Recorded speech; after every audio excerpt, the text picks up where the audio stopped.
bringing it all together with meal planning. Meal planning can be one of the single most important aspects of developing a healthy lifestyle.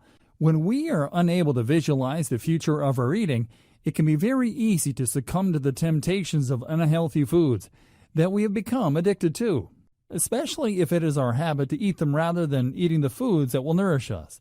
Meal planning is quite an endeavor.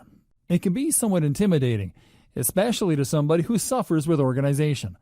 If you find yourself having a hard time with meal planning, don't fret.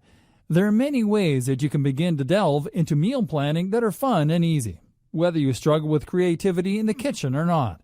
There are many meal planning kits that you can buy.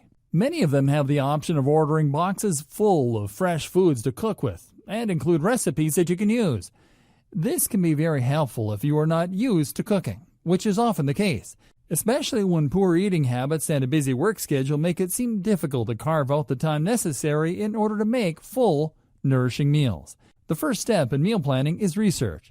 If you are going to get yourself healthy, you have to look at your options. Researching recipes is the best first place to start. Accumulating a binder full of healthy foods that you want to try out can be both fun and educational. It will open your mind to several food possibilities you may have otherwise scoffed at as too difficult for you to prepare, or maybe teach you things you had never known before. Recipes can be very mind-opening, especially when you are interested in making new discoveries. Cooking can be a hard habit to get into, but once you begin to master it, you will be surprised by just how much freedom you can find in putting a meal together for yourself that is both health-conscious and delicious. Look at recipe books and magazines and get an accumulation of recipes that you want to try. Start with the things that look the most delicious and nourishing. And if you are a novice in the kitchen, you may also want to look to things that seem the most simple. Next, you should keep your recipes organized in a simple way that is easy to navigate. If you find yourself overwhelmed by a lack of organization, it will make meal planning that much more difficult.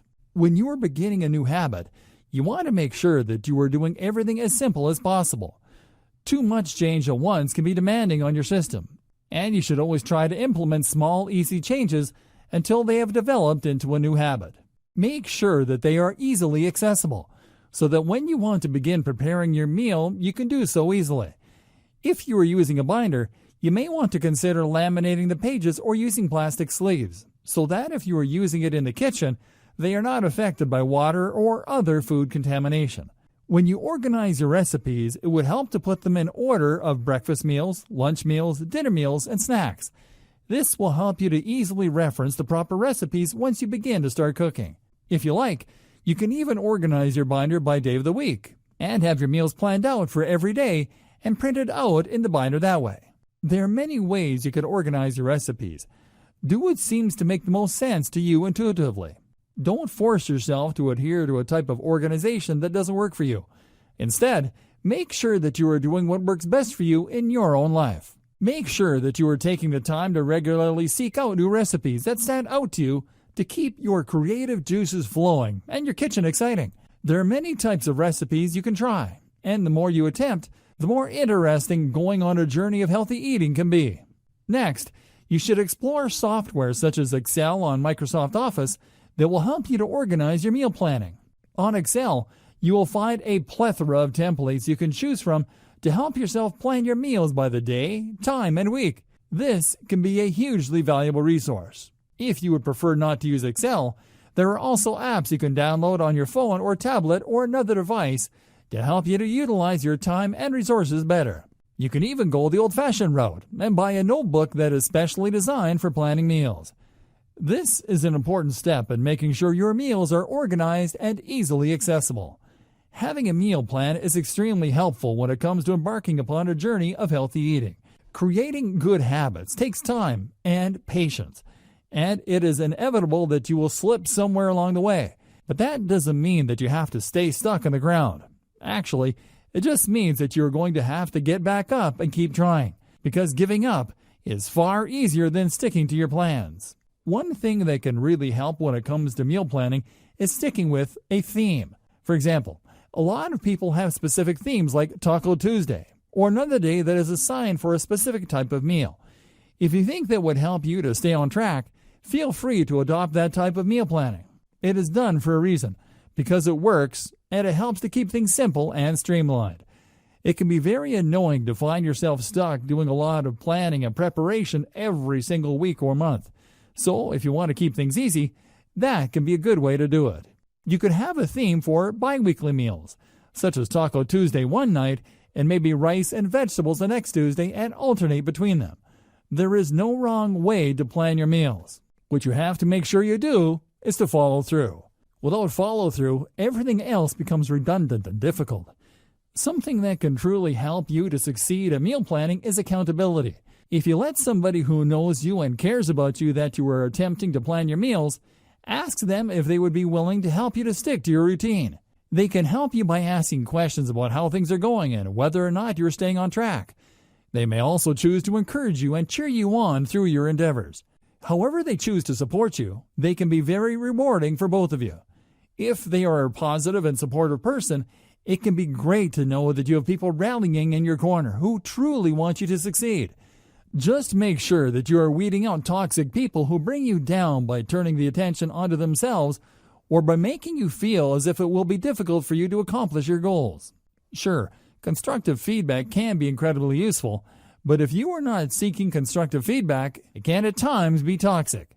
Make sure you understand the difference between a toxic person masquerading as a supportive person and a supportive person who truly wants to see you thrive. Another way to take accountability is by taking personal accountability. Personal accountability can be achieved through journaling and self-affirmations. Talking to yourself about your goals, whether you do it internally or out loud, can be a good way to help you to stay focused and ask yourself whether or not you are doing the things that you hope to accomplish. If you find that you are not, instead of beating yourself up about it, consider your obstacles and move on as you begin to uncover them. The only way you will ever be a failure is if you do not try. If you try, everything will ultimately fall into place because you are making an effort and creating positive changes in your life. Journaling is useful for many reasons. It can help you to write down what you have eaten and when and how much. This will give you a good idea of what you can realistically expect from yourself. The things that you are unhappy with, you should address and take note of.